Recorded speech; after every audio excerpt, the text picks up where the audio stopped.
Welcome to our tutorial on reusable components in Power Apps. Why do we care about reusable components? Well, number one, it's easier to maintain and centrally controllable. So if you need to update a style, fix a bug, or make an enhancement, you can do so in one place and apply it wherever your component is used. Reason number two is that updates are not forced for your active applications, meaning changes can be approved before affecting your production apps. The last reason is because they are modular, so you build them once, and you can use them on any of your screens and in any of your Canvas applications. Build once, use wherever. Let's begin by creating our first component. In our case, we're going to create an application header bar. From the Power Apps dashboard, let's create a Canvas app from blank. We'll call this application Application 1 just for demo purposes. We'll keep the format as tablet and click Create. Once the app is open in edit mode, click the Components header under the tree view on the left side navigation. From here we can now create our new component and then rename it to whatever we want. In this case, we'll name it Application Header. With our new component selected on the left in the tree view, we can control its properties on the right in the Property pane. Let's now change the size of our component as well as the color.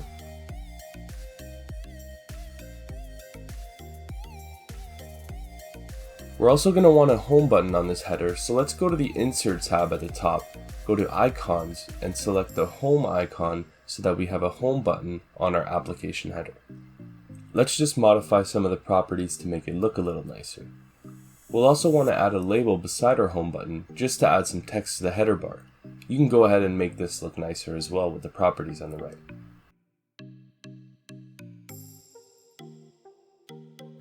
Now that we have some controls on the page, we can add some custom properties to our component. With the component selected in the tree view, we can go ahead and look at the right side to see the custom properties. Let's add a new custom property. This property will be for our application name, so we can go ahead and change our display name to application name. We'll leave the name of the property the same. The description will change, and we'll leave the property type as an input. We can go ahead and create this property and it'll add it to the custom properties on the right side. Once that's done, we can also create our next property, which is current page.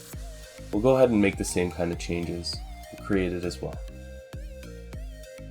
Our last custom property is for the home page. The only difference here is the data type's not going to be a text, it's going to be a screen data type. And this is important as we'll need this later.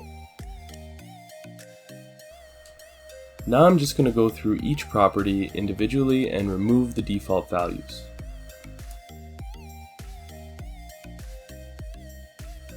Now that we have all the properties we need, let's use them. With the home icon selected, let's modify the onSelect of this control. Here's where the home page property will come in. Remember, it's a screen, so in the function, we're going to add some code. We want to navigate to our home page if the property has a value. So here's where the line of code comes in. If not is blank application header.homepage, navigate to application header.homepage. If it is blank, we don't want to do anything. Next, let's get the text hooked up. If we select the text control, we can edit the text property of the control on the right pane or above in the function bar. Our code will be similar here. If the application name property is not blank, then we display it. In the event that the property is missing or not provided, then we will display 12th floor solutions as a string instead, as a fallback. One thing to keep in mind is that sometimes these formulas can get long, so there's always the option to format the text in the bottom of the code panel, and this will just improve the readability of the code.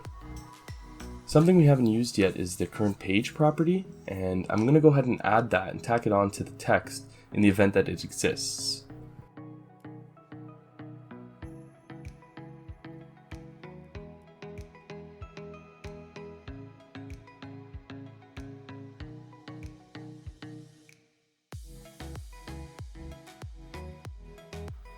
Just to clean this up a bit, we'll extend the text box to the end of the header bar as well as the top and bottom. Once that's done, we're going to navigate back to our screen in the tree view, and we're going to add our custom header bar to our screen. In order to achieve this, we head to the Insert tab in Power Apps, click the Custom dropdown, and then click our header. This will add it to the screen, and then we can go ahead and resize the width to match our screen width. If we select our header, we'll now be able to see the custom properties we added earlier on the right side. Let's go ahead and add some values to our custom properties. If you recall, the application name and current page were both string values or text values. Our application name will be application1 and our current page will be screen1, both strings. If you also recall, our home page data type was a screen. So in here we'll put our screen1, and the Power Apps autofill will help us out with that. With everything hooked up, let's go ahead and duplicate our screen1 and get a new screen so we can see this all in action. In the duplicated screen, we'll only need to change the current page value. We'll set it to screen2. With that in place, while on screen2, preview the application by pressing the play button in the top right corner. Once it opens, you'll see that you're on screen2. If you hit the home button in the top left of the application header, you'll notice that it changes to screen1 now. With the component creation done, let's move on to exporting components. To export the component, all we need to do is navigate to the Components section under the tree view. If we click the three dots next to the New Component button, we'll be able to select the Export Components option. This will download our components. The download shouldn't take very long at all.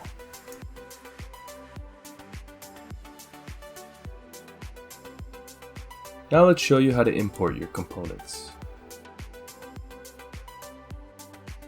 I'm going to start off by creating a new application called Application Import Header. This is just to test the import. The format's going to be tablet. Let's go ahead and create this. Once your application's open, go to Components in the tree view. Click the three dots next to the New Component button and click Import Components. In the new pane that opens on the right, click Upload. When Windows Explorer opens, navigate to your file that you exported earlier and click that to upload it. Once that's finished uploading, you should be greeted with your application header. Since the component is here now and imported to your new application, you can go to the Screen section under the tree view and then go to the Insert tab at the top under Custom, and you'll see your application header there. If you click it just like we did before, it'll add it to your screen and you can see that it's loaded the properties. Now let's get to our last section, Component Libraries. Component libraries allow us to put our reusable components into groups. Navigate to the Apps section of the Power Apps dashboard. In the section bar, click Component Libraries. At the time of making this video, it is still in preview. In the next screen, click Create Component Library. Let's name our component library Enterprise Components. After you name it, click Create.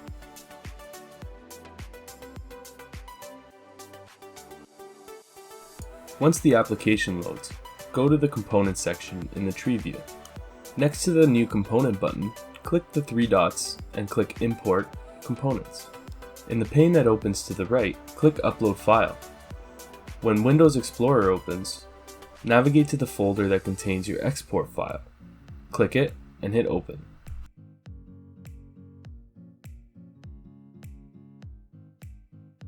I'm just going to delete the default component that gets created with the component library. Now that the component is in, we can hit Ctrl+S to save the component library. Make sure the name is right and hit Save. If we go back to the Power Apps dashboard and click in the Apps section, we'll notice in the component libraries, we'll have the Enterprise Components. Let's use the Enterprise Components in a new application. From the Power Apps dashboard on the home screen, click Canvas App from Blank. We'll name this Application 2. You can leave it as a tablet application and then hit Create. When the app loads, go to the Components section in the tree view. Notice how there's no option here for the component library.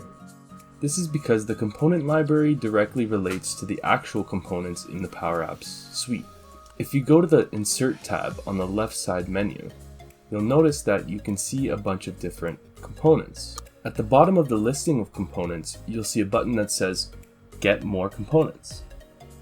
Clicking that button opens the Import Components pane on the right-hand side, and once it loads, you'll see your Enterprise Components library with the application header underneath it. For the most part, your component libraries will have more than one component, so in that case you can select all the components that apply to this application and then click Import.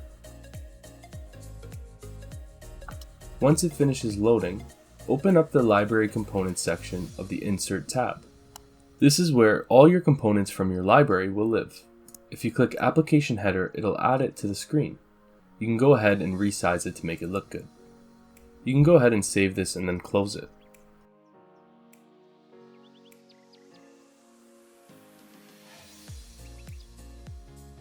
Let's see how editing a component library works. In order to edit our library, we'll need to find it through the Power Apps dashboard. Under Apps, click the Component Libraries header. When you find your component library, click the three dots next to it for more commands. From there, you'll want to click the Edit button. Once the library is loaded, let's make a superficial change in order to see the effects on the other apps we made.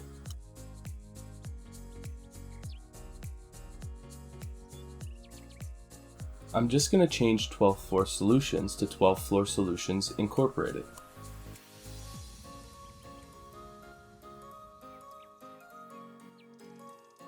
I'll enter some details about the update and then click Save.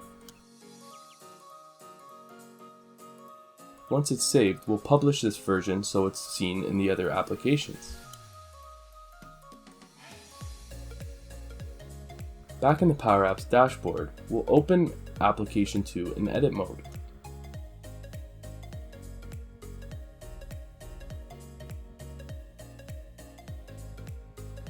Once it's all loaded up, you'll notice that the Incorporated is not added to the title. This is actually built into Power Apps for a reason. When you update a component library, you need to also accept these changes on every app that uses the component library.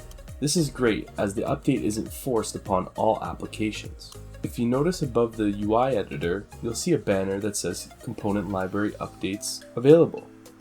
Click the Review button at the right side of that banner. Make sure your component library is selected, review the details of the change, and then click Update. Once it's done loading, you'll notice the Incorporated is tacked on and the changes took. Well, you made it. We covered creating components, exporting components, importing components, and also component libraries. Thanks for watching.